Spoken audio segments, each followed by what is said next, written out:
Hi everyone, welcome to Tea Time with Trinity, and I'm so happy to be back for my second video. So that was really fake intro and I'm sorry. I really am happy to be here though. I've had a bit of a rough day, so I'm filming this to let out my rage, my inner anger. I don't know what I'm saying. Let's just go. So I found this interesting book tag that I've never seen anybody do, but I think it's a bit old from like a few years ago, but I'm gonna do it. So it's kind of like a soundtrack to my life, but instead of songs, it'll be with books. And I think that's really interesting because I've been reading a lot since I was like 6 years old.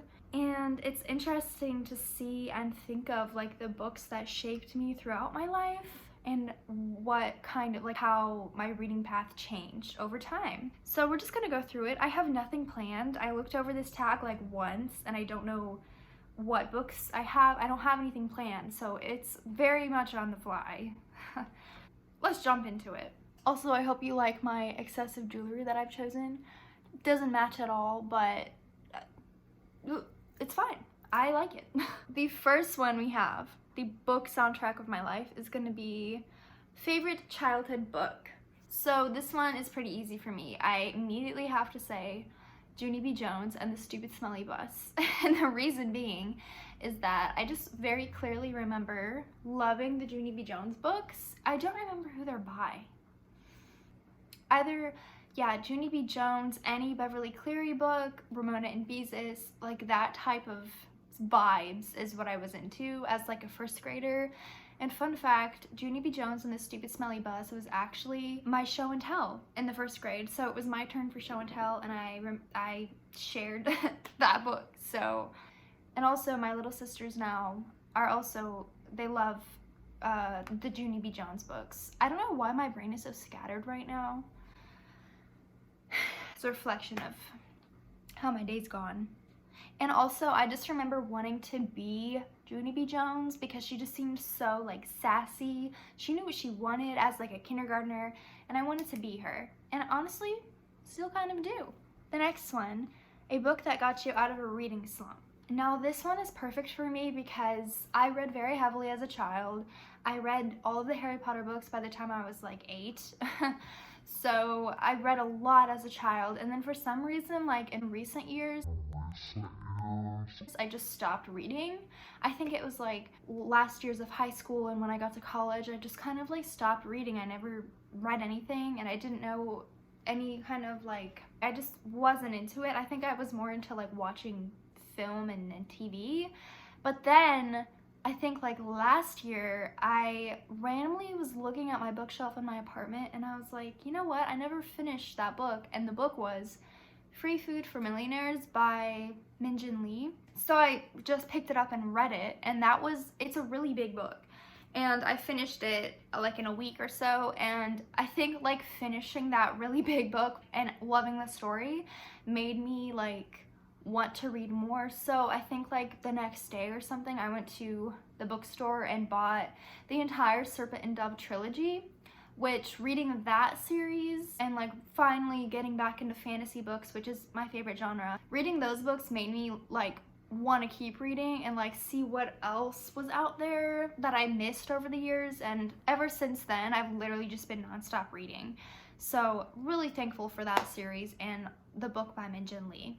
A book that you ended up reading for school and loving. This is great because I was in really advanced like English literature classes even in high school, and we always had to read like pretty bad stuff like Beowulf. Absolute hatred is what I feel towards that novel, towards that epic. Sorry, I hate Beowulf. That's not the question though. It's something I ended up loving. This is kind of basic, I guess, but Frankenstein by Mary Shelley, that honestly, I just loved learning about like Gothic literature and like how the Gothic period like transitioned from the Romantic period and how the two differed. And Frankenstein is just a great story. Like, it's so good. Wow. Another one though, probably Wuthering Heights. I would never read it again because why would I do that to myself? But I did enjoy it, like, as I was reading it. Like, Heathcliff, had a little crush on him. But, yeah, I would never read it again. But I do like that story. An author you love so much you want to read all of their books. Now again, might be a little cliche, but probably Sally Rooney. I have now read all 3 of her novels, Beautiful World, Where Are You?, Normal People, and Conversations with Friends. And I loved all of them. And I just know that as soon as she drops another book, I'm going to the bookstore immediately to buy it. And I think anything she writes I would probably love, so that's an easy answer for me. Book with the best action sequences. This one is kind of weird because I don't really like action movies, and so I feel like action books, it's like I can't even think of one, but I guess I would say, damn, I can't even really think of one. You know what, I just thought of something really stupid, but I'm gonna use it for my answer because nothing else is coming to my brain. I'm gonna say Twilight by Stephenie Meyer, solely for the baseball scene. You know what I'm talking about. She really did something. It's been so long since I read the book that I don't even remember if they played baseball in the book, because I think I was like 10 when I read Twilight, and I'll insert a picture of me as a 10-year-old with that book because I have a great picture, and if I can find it, I'll insert it. But man, that baseball scene in the movie, it's gotta be the best action sequence, and so it's kind of a cheat because I'm talking about the movie, but the Twilight books, I mean, come on. When they're climbing on the trees, yeah. A book or a series you didn't finish and do not intend to finish. Now, this one, I'm gonna say the Wheel of Time series by Robert Jordan. I don't hate it. I'm not like, oh god, I hate those books, I don't want to finish them. However, there are, I think, like 15 or so books in that series, and I've read 3 of them, okay? And each one is like this big. Here, I'll show you. I have an example. Be right back. So this is the 5th one, and yeah, you can see. And also, this is my boyfriend, so that's why his initials are on it. Yeah, they're all this big, and there's 15 of them? I don't think so. And I do love this story and like the books, but I don't want to do that to myself. I respect myself. Next, a book that you think everyone should read, The Dinner List by Rebecca Searle. This is a novel that I read recently, and I think it deserves more hype. It's recently new, but I've only seen like one person on YouTube talk about it, and I read it not thinking anything. I didn't really think it would be that great because the premise of the novel is very basic. I thought it would just be like something fun and lighthearted to read, but it's quite the opposite. It's very like philosophical. It goes into like relationships with friends, with family, like struggles with life. It's so good, and I think everyone needs to read The Dinner List. And also, it sparked my love for Audrey Hepburn, so I mean, you gotta read it. A book that seriously affected you or had you crying your eyes out.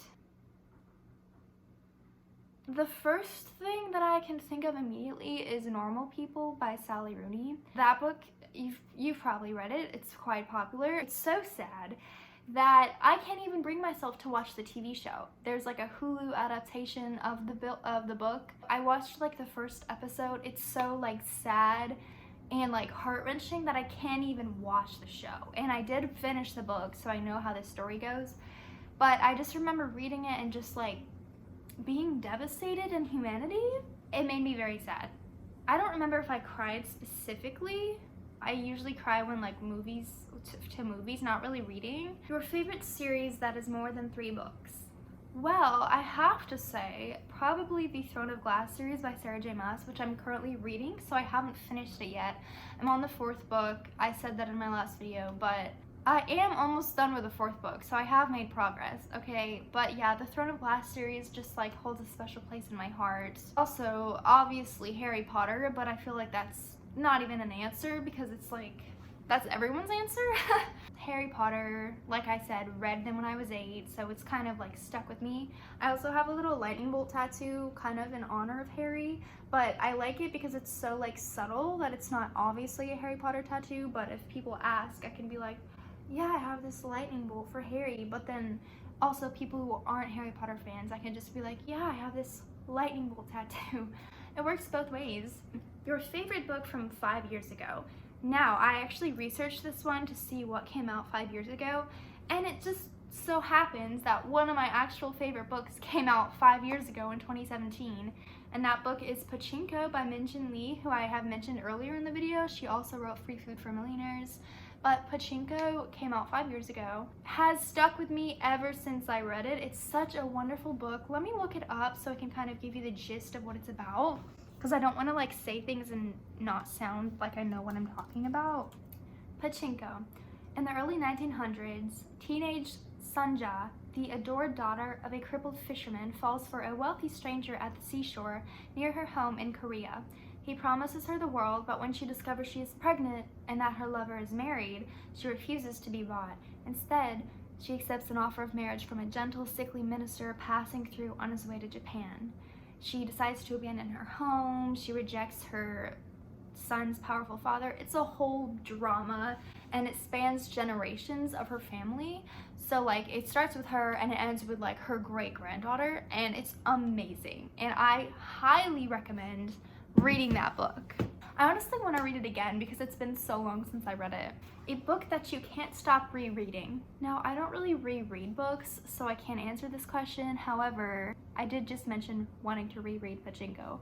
But if I had to reread a book, I honestly don't like rereading books. Oh, probably like The Silent Patient by Alex Michaelides, because that book still messes with my brain, and I read it like a month ago, so I kind of want to reread that just because it's a thriller where like what happens at the end, you have no idea it's coming until you get there.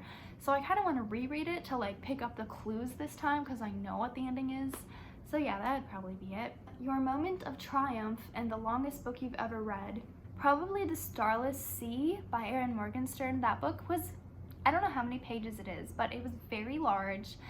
Hi guys, this is Editing Trinity speaking, and I just looked it up, and The Starless Sea is only about 500 pages, so this makes me look really stupid. And I just want to apologize, but Definitely took me a while, and when I do read longer books, I kind of like split it up half and half. So I listen to some of them, like I listen to some of the book on Audible, and then I read it because my eyes get tired really quickly and I don't like reading for long periods of time. I kind of split it up listening to the audiobook, but The Starless Sea took me a while to read and it was just all over the place. A book or series you wish had ended differently. Definitely. Oh my gosh, I just remembered that the freaking Shadow and Bone series exists, and I should have used that for my favorite series answer, but I kind of like forgot about it. Oh my goodness. Anyways, I'm a big fan of Leigh Bardugo and her Grishaverse novels. I've read all of them. Just remembered that those existed. I don't know what's wrong with me. Apparently Rule of Wolves is the last one that she is gonna write. I don't know, I saw that somewhere online. I don't know if that's true, but Rule of Wolves is the last one to come out, and apparently she's not continuing the series. And that book, if that was the conclusion to the series, it was awful because it literally ended on a cliffhanger with like some of my favorite characters planning a scheme to do, and apparently that is just not going to continue. So I really wish that we gotten more closure with that, because now I just want to read the next book that will never exist, and I don't know what to do with that.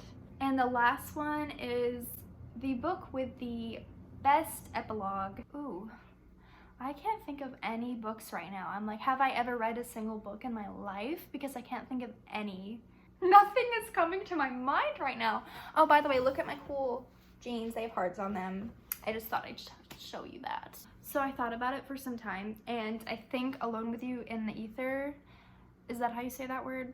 By Olivia Blake might have a good, it's been a while since I read it, but it ended with the two main protagonists. They're like a couple throughout the book, but it ended with them, honestly, I don't even remember if it did end this way. I'm pretty sure it ended with them like going their separate ways and like being fine with it. But now that I'm thinking about it, I don't even think that's how it ended. So I think I just made that up.